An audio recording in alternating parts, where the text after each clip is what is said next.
Selamat pagi anak-anak kelas 4B. Di pagi hari ini kita akan melanjutkan pembelajaran kita, yaitu membuat laporan hasil wawancara. Nah, di sini Miss jelaskan ulang kembali bagaimana cara membuat laporan hasil wawancara. Nah, sembari kamu mendengarkan penjelasan Miss ini, buka buku kamu tema 3 halaman 139. Nah, di sini kita akan belajar bagaimana cara membuat laporan hasil wawancara. Nah, sebelumnya kan kita sudah belajar membuat wawancara atau melaksanakan wawancara. Nah, ketika mempresentasikan laporan hasil wawancara, nah ada yang perlu diperhatikan. Yang pertama itu topik wawancara. Kemudian yang kedua identitas narasumber. Yang ketiga, waktu dan tempat pelaksanaan wawancara. Dan yang keempat, informasi yang didapatkan dari hasil wawancara. Dan kesimpulan wawancara, serta kritik dan saran tentang wawancara yang sudah dilakukan. Nah, perhatikan yang akan Miss putar video ini ya, Nak. Laporan hasil wawancara, latar belakang wawancara, topik wawancara, nama pewawancara dan narasumber, hasil wawancara, kesimpulan wawancara, waktu dan tempat pelaksanaan wawancara, dan apa tujuan kita melaksanakan wawancara. Latar belakang, apa isi dari latar belakang itu? Nah, isi dari latar belakang itu contohnya, saya mendapatkan tugas untuk melaksanakan wawancara dengan masyarakat yang berada di sekitar tempat tinggal. Wawancara dilakukan harus berkaitan dengan hemat energi. Oleh sebab itu, saya memilih untuk mewawancarai salah satu karyawan perusahaan air yang terletak di kantor, tepatnya di daerah sekitar tempat tinggal saya.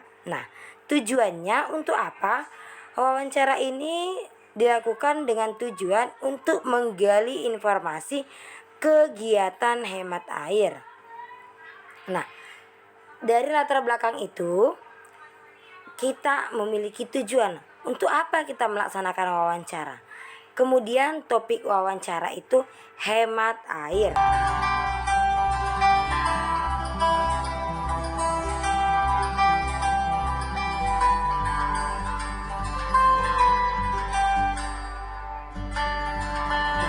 Waktu dan tempat wawancara. Wawancara ini dilakukan pada Sabtu 9 Januari 2016 pukul 9 sampai jam 10 WIB di kantor perusahaan air Jakarta.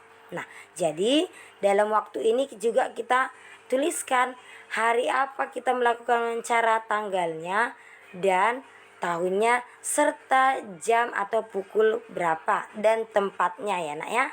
Kemudian nama pewawancara dan narasumber. Pewawancara misalnya kamu buat namanya misalnya Miss Girsang Wali kelas 4B. Misalnya kalau Miss yang membuat laporannya, Nak. Kemudian narasumbernya di sini contohnya Pak Rudi karyawan perusahaan air. Nah, hasil wawancara pada Sabtu 9 Januari 2016, saya akan mewawancarai seorang karyawan. Untuk apa? Untuk mengetahui atau tindakan tidak boros dalam menggunakan air. Ia juga menjelaskan bahwa air adalah salah satu sumber energi, sehingga kita harus memakainya dengan hemat. Jika kita memakainya terus-menerus dengan boros, jumlah akan terus berkurang. Jika jumlah air terus berkurang, suatu saat kita akan mengalami kekeringan dan kekurangan air. Pak Rudi juga menjelaskan ada beberapa kegiatan atau cara untuk menghemat air. Yang pertama, menggunakan air seperlunya. Yang kedua, Pak Rudi menjelaskan bahwa dalam menggunakan air, kita sebaiknya menyiapkan air dalam bak penampungan atau dalam ember contohnya ya, Nak. Pak Rudi juga mengajak masyarakat untuk memulai kegiatan hemat air di lingkungan sekitar, seperti di rumah atau di sekolah atau di tempat tinggal kita masing-masing. Nah, Jadi ada beberapa saran atau ajakan yang diberikan oleh narasumber tersebut tentang hemat energi air.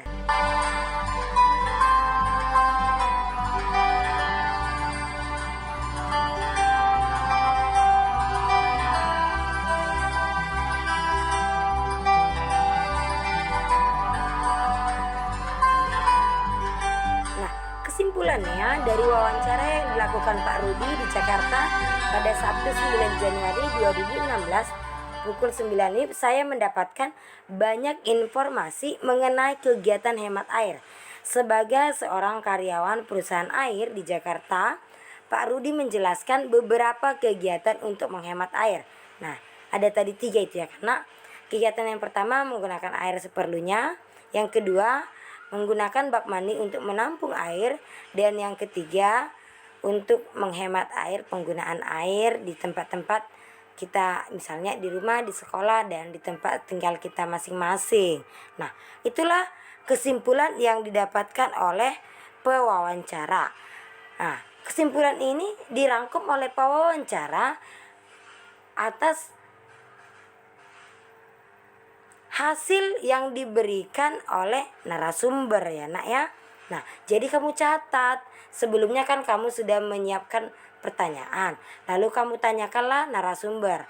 Lalu jawaban yang diberikan oleh narasumber dan saran-saran itu kita catat. Lalu kita simpulkanlah apa yang kita dapatkan. Nah, seperti itu laporan hasil wawancaranya ya nak ya. Nah, nanti akan Miss berikan contohnya dalam bentuk PowerPoint. Kamu tuliskan itu supaya nanti ketika Miss memberikan latihan soal, kamu bisa membuat laporan hasil wawancara. Oke? Paham ya anak-anak Miss? Oke, berarti tujuan pembelajaran kita hari ini mampu menuliskan contoh laporan hasil wawancara. Oke? Terima kasih anak-anak Miss. Selamat pagi.